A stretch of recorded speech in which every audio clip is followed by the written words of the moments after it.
క్రాంతి సింపుల్గా చెప్తున్నా 2017 final permissions record అయినప్పుడు మేమే కదా ప్రతిపక్షంలో ఉన్నాం, అయినా పని జరిగింది కదా ఆడ.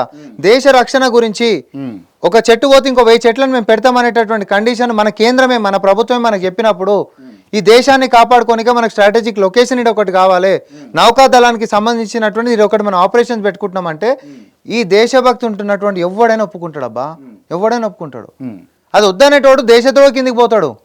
చెట్లు అడవులను కాపాడాలి అనేటటువంటి విషయం ఒకటి ఉంటే ముఖ్యమంత్రి రేవంత్ రెడ్డి గారు అన్నటువంటి మాటను నేను ఒకసారి మళ్ళీ రికలెక్ట్ చేస్తున్నా. వేదిక మీద రాజ్నాథ్ సింగ్ గారు ఉన్నప్పుడు పార్టీలు భావజాలాలు కూడా వేరే ఉండొచ్చు, కానీ దేశం రక్షణ వచ్చినప్పుడు మన అందరం ఒక్కటే, మనం అందరం ఐక్యంగా పనిచేయాల్సిందే.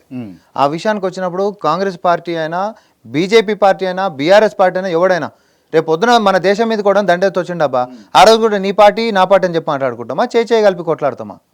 ఈరోజు ఈ నిర్ణయం కాంగ్రెస్ పార్టీకి దేశం అంటే ప్రేమ ఉంటుందన్నా? దేశం అంటే ప్రేమ ఉంటుంది కాబట్టి 180 పైచీలకు ప్రభుత్వ రంగ సంస్థలను నిర్మించింది. కానీ దేశభక్తి అని పేరు చెప్పే బీజేపీ 10 ఏళ్ళ కట్టినటువంటి ఒకదాని పేరు చెప్పంటే చెప్తలేదు. ఇది తేడా. చెప్పు, ఈ హైదరాబాద్లో గుండు సూదేస్తే 3 కిలోమీటర్ల ఏ ఒక కేంద్ర రంగానికి సంబంధించినటువంటి సంస్థలు ఉంటాయి. గుండు సూది నువ్వు వేయడనన్నాయి కేంద్ర రంగానికి సంబంధించినటువంటి సంస్థలు అవన్నీ కట్టింది కాంగ్రెస్ పార్టీ. బీజేపీ వచ్చినాక కట్టిన దాన్ని ఒక పేరు చెప్పు నువ్వు నాకు. ఐఎమ్ ఆస్కింగ్ యూ, ఒక పేరు లేదు, చెప్పలేదు. భారత్ మాతాకి జయ అనే అభిమానం కేవలం నోట్లు ఉంటే సరిపోదు, చేసే పనులు ఉండాలి, ఇచ్చేటటువంటి కొలువులు ఇచ్చే చిత్తశుద్ధి ఉండాలి. ప్రభుత్వ రంగ సంస్థలు నిర్మించడం అనంటే ప్రజలకి బలం చేకూర్చడమే, తద్వారా రిజర్వేషన్లను కూడా కాపాడమే, క్షేత్రస్థాయిలో ఉంటున్నటువంటి బడుగు బలైన వర్గాలకు కూడా ఈ యొక్క హక్కుని కల్పించుకుంటే కాదు వారి యొక్క దేశంలో భాగస్వాములు లెక్క చూడడం. దేశంలో ఉన్నప్పుడు సంవత్సరానికి కొన్ని సంఖ్యలలో దాడులు జరుగుతూ ఉండే ఇతర దేశాల నుంచి, కానీ ఇలా దాడులు అన్న అంశము అంత తెరపైకి కూడా వస్తలేదు.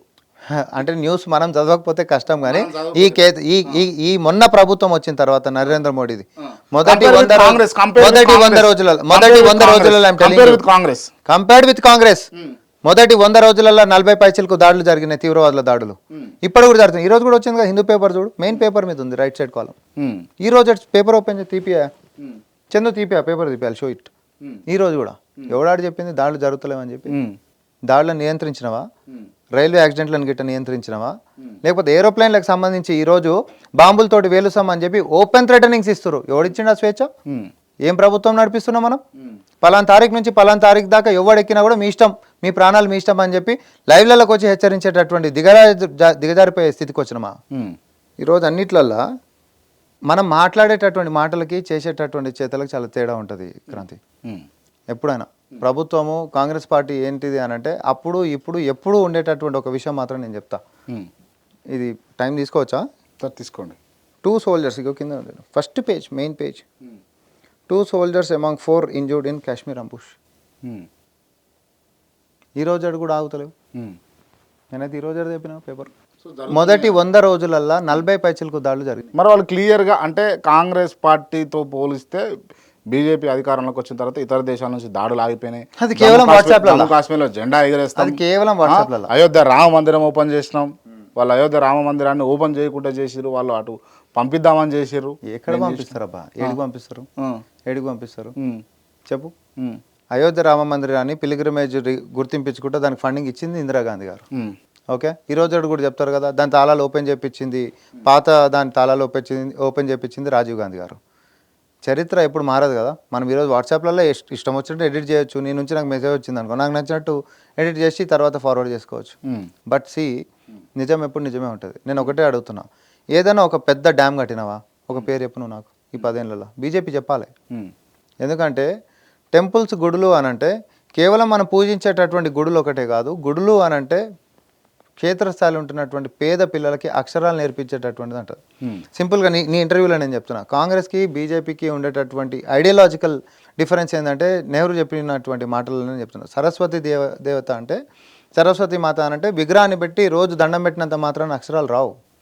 దండం పెట్టు, కానీ పిల్లలకి ఒక మంచి టీచర్ని పెట్టి స్కూల్ కట్టించినాం అనుకో అక్షరాలు నేర్చుకుంటారు. చూడు అసలైనటువంటి సరస్వతి మాత అది, టెంపుల్ అది. నిజంగా ఎవరు అనంటే గురువు, మనకు చదువు నేర్పించేటటువంటి గురువే దేవతతోటి మనకు సమానం అంటాం. అంతే లక్ష్మీదేవత కూడా అంతే. రోజు పోయి దండం పెట్టుకుంటే దేవుడు నాకు మస్తు పైసలు రావాలని చెప్పి మొక్కినాం అనుకో వస్తాయా? రావు. ఏమో నాకైతే రాలేవు, నీకు వచ్చినాయేమో నాకు తెలియదు. కానీ అట్లాంటప్పుడు గుడికి పోతే మొక్కేటటువంటిది మన యొక్క ఆచారం, దాన్ని గౌరవిద్దాం. దాన్ని గౌరవిద్దాం. But at the same time పేద బడుగు బలహీన వర్గాలనుకో, పేదరికంలో అట్టడుగు వర్గాలలో ఉంటున్నటువంటి వాళ్ళు అనుకో, వాళ్ళకు ఒక ఉపాధి ఉద్యోగ అవకాశం ఇచ్చి వారి యొక్క లివింగ్ స్టాండర్డ్స్ని పెంచేటటువంటి ఆలోచన చేసినప్పుడే అసలైనటువంటి లక్ష్మీదేవత కటాక్షం వాళ్ళకి వచ్చినట్టు. అవునా? కన్న పిల్లలకు తిండి పెట్టలేనటువంటి పరిస్థితి నుంచి తండ్రి జోబులకు ఒక 4 రూపాయలు వచ్చి కడుపు నిండా పిల్లలు ఆయన కళ్ళ ముంగట తిరుతుంటే కడుపు నిండదా, కళ్ళల్లో నీళ్లు నిండుతాయి ఫస్ట్ తండ్రికి.